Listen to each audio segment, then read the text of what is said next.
ನಮಸ್ಕಾರ ರೈತ ಬಂಧುಗಳೇ, ನೀವು ಕೂಡ ಕೆಂಪು ಮಸಾರಿ ಭೂಮಿಯಲ್ಲಿ ಕೃಷ್ಣ ಚಂದಗಡ ಕಬ್ಬಿನ ತಳಿಯನ್ನು ಹಾಕಿದ್ದರೆ ಅಥವಾ ಹಾಕಲು ಯೋಚಿಸುತ್ತಿದ್ದರೆ ಹಾಗಾದರೆ ಈ ವಿಡಿಯೋ ಸಂಪೂರ್ಣವಾಗಿ ಕೆಂಪು ಮಸಾರಿ ಭೂಮಿಯಲ್ಲಿ ಕೃಷ್ಣ ಚಂದಗಡ ಕಬ್ಬಿನಿಂದ ದಾಖಲೆ ಮಟ್ಟದ ತೂಕ ಮತ್ತು ಅಧಿಕ ಇಳುವರಿ ಪಡೆಯಲು ಜಮೀನನ್ನು ಹೇಗೆ ಸಿದ್ಧಪಡಿಸಿಕೊಳ್ಳಬೇಕು, ಯಾವ ಗೊಬ್ಬರ ಹಾಕಬೇಕು ಮತ್ತು ನೀರು ಎಷ್ಟು ದಿನಕ್ಕೊಮ್ಮೆ ಕೊಡಬೇಕು ಎಂಬುದರ ಸಂಪೂರ್ಣ ವೈಜ್ಞಾನಿಕ ಮಾಹಿತಿಯೊಂದನ್ನು ಇಲ್ಲಿ ಇದೆ. ಈ ವಿಡಿಯೋವನ್ನು ಕೊನೆಯವರೆಗೆ ನೋಡಿ. ಮೊದಲನೆಯದಾಗಿ, ಕೆಂಪು ಮಸಾರಿ ಭೂಮಿಯಲ್ಲಿ ಬೇರುಗಳು ಆಳಕ್ಕೆ ಇಳಿಯಲು ಜಮೀನಿನ ತಯಾರಿ ತುಂಬ ಮುಖ್ಯವಾಗುತ್ತದೆ. ಜಮೀನನ್ನು ಒಮ್ಮೆ ಆಳವಾಗಿ ಉಳುಮೆ ಮಾಡಿ 2 ರಿಂದ 3 ಬಾರಿ ಅಡ್ಡ ಸಾಲು ಹೊಡೆದು ಮಣ್ಣನ್ನು ಚೆನ್ನಾಗಿ ಪುಡಿ ಮಾಡಿಕೊಳ್ಳಿ. ಕಳೆಗಳನ್ನು ಸಂಪೂರ್ಣವಾಗಿ ತೆಗೆದು ಹಾಕಿ. ಬಹಳ ಮುಖ್ಯವಾಗಿ, ಮಸಾರಿ ಭೂಮಿಯಲ್ಲಿ ಕಬ್ಬಿನ ಸಾಲುಗಳ ನಡುವಿನ ಅಂತರವು 4 ರಿಂದ 5 ಅಡಿಗಳ ಅಂತರ ಇರಲಿ. ಇದರಿಂದ ಕಬ್ಬಿಗೆ ಗಾಳಿ, ಬೆಳಕು ಚೆನ್ನಾಗಿ ಸಿಕ್ಕು ಹುಲುಸಾಗಿ ಬೆಳೆಯುತ್ತದೆ.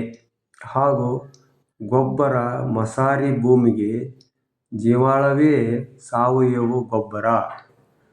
ನಾಟಿ ಮಾಡುವಾಗ ಎಕರೆಗೆ 5 ರಿಂದ 6 ಗಾಡಿ ಚೆನ್ನಾಗಿ ಕೊಳೆತ ಕೊಟ್ಟಿಗೆ ಗೊಬ್ಬರವನ್ನು ಮಣ್ಣಿಗೆ ಸೇರಿಸಬೇಕು. ಇದರೊಂದಿಗೆ ಎಕರೆಗೆ 2 ರಿಂದ 3 ಚೀಲ ಸಿಂಗಲ್ ಸೂಪರ್ ಫಾಸ್ಫೇಟ್ ಮತ್ತು 1 ಚೀಲ DAP ಹಾಕಿ. ಕಬ್ಬು ಬೆಳೆಯುವ ಹಂತದಲ್ಲಿ ಅಂದರೆ 45 ರಿಂದ 90 ದಿನಗಳ ಒಳಗೆ ಹಂತ ಹಂತವಾಗಿ ಯೂರಿಯಾ ಮತ್ತು ಪೊಟ್ಯಾಷ್ ನೀಡಿ. ಹಾಗೂ ನೀರು ಮತ್ತು ಕೀಟ ನಿರ್ವಹಣೆ. ಮಸಾರಿ ಭೂಮಿಯಲ್ಲಿ ನೀರು ಬೇಗ ಇಂಗಿ ಹೋಗುವುದರಿಂದ ಬೇಸಿಗೆಯಲ್ಲಿ ಪ್ರತಿ 6 ರಿಂದ 8 ದಿನಗಳಿಗೊಮ್ಮೆ ತಪ್ಪದೆ ನೀರು ಹಾಯಿಸಬೇಕಾಗುತ್ತದೆ.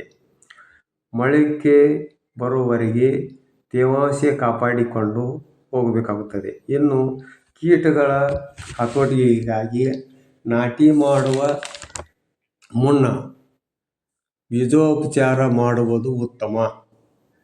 ಬೆಳೆಯ ಮಧ್ಯೆ ಎಲೆ ಅನ್ನುವ ಹುಳಗಳು ಅಥವಾ ಕಾಂಡ ಕೊರೆಯುವ ಹುಳಗಳು ಕಂಡು ಬಂದ ಕೂಡಲೇ ಕೃಷಿ ತಜ್ಞರ ಸಲಹೆಯನ್ನು ಪಡೆದು ಕ್ಲೋರ್ಪೈರಿಫಾಸ್ ಅಥವಾ ಸೂಕ್ತ ಕೀಟನಾಶಕದ ಎಣ್ಣೆಯನ್ನು ಸಿಂಪಡಿಸಬೇಕಾಗುತ್ತದೆ.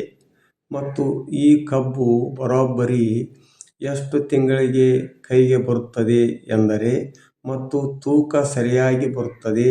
ಸ್ನೇಹಿತರೆ, ಕೃಷ್ಣ ಚಂದಗಡ ತಳಿಯು ಸರಿಯಾಗಿ 11 ರಿಂದ 12 ತಿಂಗಳಲ್ಲಿ ಸಂಪೂರ್ಣವಾಗಿ ಕಟಾವಿಗೆ ಬರುತ್ತದೆ.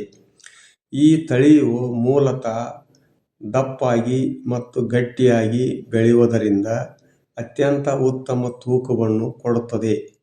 ನೀವು ಸರಿಯಾಗಿ ಕಾಲಕ್ಕೆ ನೀರು ಮತ್ತು ಗೊಬ್ಬರ ನಿರ್ವಹಣೆ ಮಾಡಿದರೆ ಮಸಾರಿ ಭೂಮಿಯಲ್ಲೂ ಅತ್ಯಂತ ಟನ್ ಇಳುವರಿಯೊಂದನ್ನು ಖಂಡಿತವಾಗಿಯೂ ನೀವು ಪಡೆದುಕೊಳ್ಳಬಹುದು. ಈ ಮಾಹಿತಿ ನಿಮಗೆ ಇಷ್ಟವಾಗಿದ್ದರೆ ತಪ್ಪದೆ ನಮ್ಮ ಚಾನಲನ್ನು ಲೈಕ್ ಮಾಡಿ ಮತ್ತು ಸಬ್ಸ್ಕ್ರೈಬ್ ಮಾಡಿ. ನಿಮ್ಮ ಬಳಿಯ ಈ ಕಬ್ಬಿನ ಬಗ್ಗೆ ಯಾವುದೇ ಪ್ರಶ್ನೆಗಳಿದ್ದರೆ ಕೆಳಗಿನ ಕಮೆಂಟ್ ಬಾಕ್ಸ್ನಲ್ಲಿ ತಿಳಿಸಿ. ಧನ್ಯವಾದಗಳು.